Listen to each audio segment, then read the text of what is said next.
Okay, in this video, what I'm going to talk about today is the cause of your dysfunction. So I want you to think of any symptom that you may be experiencing. Now, what I'm going to talk exclusively about today is more joint pain. 80% of all Americans suffer low back pain sometime in their life. And so what I want to talk about is what the variables are in terms of why many people experience low back pain. Because the one thing about low back pain in particular is there's a multitude of things that can cause low back pain.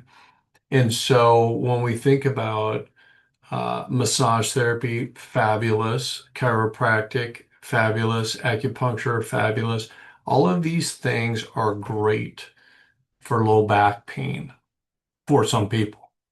But what we have to identify is the root causality of why a person has low back pain.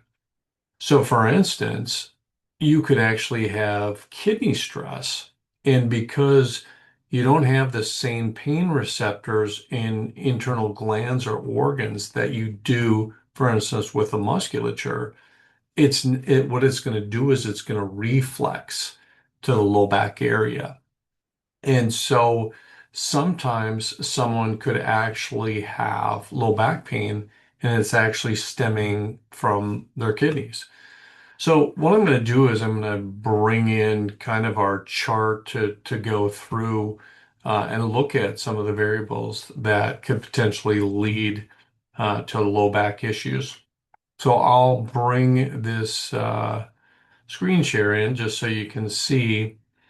So when we talk about the symptomologies again, so we're talking about low back pain, but again, you could use any symptom you're currently experiencing, and it could play a role here. But so when we look at the chart here, we see we've got foods.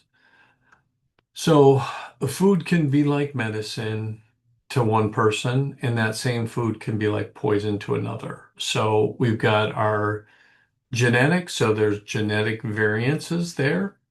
But then also we have the quality of the food. So sometimes it's not even the food, it's what's sprayed on the food, particularly some of the toxins like glyphosate that they're spraying on the crops. Genetically modified foods can inflame your gut. So what's very important for you to understand is foods can create a systemic inflammatory response in the body. And when that happens, that can reflex to wherever pain pathways are facilitated. So in the case of a back, if you've had back issues before, that's generally those pathways become very facilitated. And if you think of a facilitated pathway, like you're digging a ditch, so from your brain, the pain starts in the brain. So you get the signal from your brain via your nervous system to the low back. And so if you think of that pathway like we're digging a ditch, and the more facilitated that pathway becomes, it's like a digger up a bigger a ditch, or you've got a deeper ditch. And so if we think of anything that inflames the body, and main pro-inflammatories uh, dietarily are sugar, dairy, corn, and wheat. So those are some of the big ones. Sugar is probably the biggest inflammatory thing that you can consume. So you have sugar that can immediately inflame those joints. So one of the biggest things is when you're in pain, one of the number one things you have to do is definitely remove any type of foods that would potentially create inflammation. So again, sugar, dairy, wheat, corn, those are the biggies. And another thing too is there's many people that actually develop food intolerances. And one of the biggest reasons they develop food intolerances is people tend to eat the same foods over and over.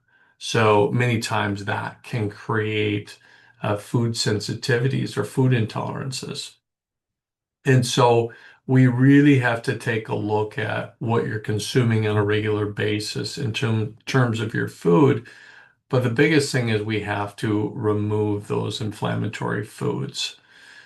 And when we think about low back pain, what we have to understand is that your muscles that support your spine are married to the same organs that they share nerve innervation with.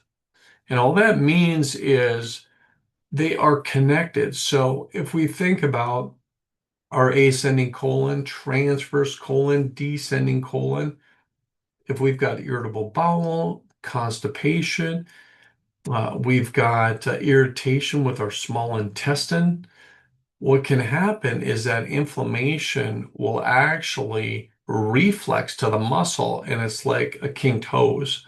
So you don't get flow to that muscle. So if you've got any kind of digestive distress, that can immediately lead to low back issues. So I want you to think about even if you had hurt your shoulder or your knees or your hip, anytime you've been in pain for an extended period of time, or that pain is intense enough, again, the pain pathways become more and more facilitated. So let's say you don't have any pain for a while, and then all of a sudden that pain comes back to your shoulder, or comes back to your hips or your knees. The first thing we want to take a look at is, oh my gosh, what did I eat? And a lot of times when I'm working with clients, and they're doing really well. They're, 2 or 3 weeks into the process feeling really good. And they might come in like week 3 and how's everything going? "Oh, I had a little setback." Well, what happened? Well, I just bent down to grab something and I felt it in my back right away. Well, if they're making progress, the first question I ask is, what did you eat? And invariably what they'll say is, well, I've been eating really, really good. And then when we start digging a little bit more, I had a piece of cake at a birthday party. And so, and it even if they say something like, well, it wasn't that much, it was a small piece. Poison is poison, right? The body is looking at that as a toxin or a poison, an irritant. And so consequently, that's going to inflame the gut. It's going to shut those muscles down. When you move forward, you bend over, that's literally half your body weight going into your back. So again, it doesn't matter if it's your back, if it's your shoulder, if it's your knees or your hip, that inflammatory process obviously is going to be activated by eating foods that would inflame your body. So what I'm going to do in the next video is I'm going to talk about some of the other variables or some of the other stressors. But one of the things we have to understand is, again, food can be like medicine or it can be like poison. So we want to be very careful and we really want to focus on consuming foods that have a low or no inflammatory process. So foods that create more of an inflammatory process, those are the foods we want to avoid. Again, the biggies are sugar, dairy, wheat, and corn. So you don't necessarily have to be gluten intolerant. Again, sometimes it's not just the food, it's what they're spraying on the food. Again, getting back to the glyphosates, uh, genetically modified foods, all these things can actually create that inflammatory process depending on the sensitivity of the individual and your body. So I might be able to eat something and not have any problem, and you eat that same thing and you have a problem, or vice versa. And so we have to understand, again, all these variables. We are constantly bombarded with stressors. Again, it's food, it's immune challenges like bacteria and viruses and parasites. We have heavy metals, electrochemical sensitivities. We have scars. We have emotional stress. We have structural stress. These are all stressors to the body.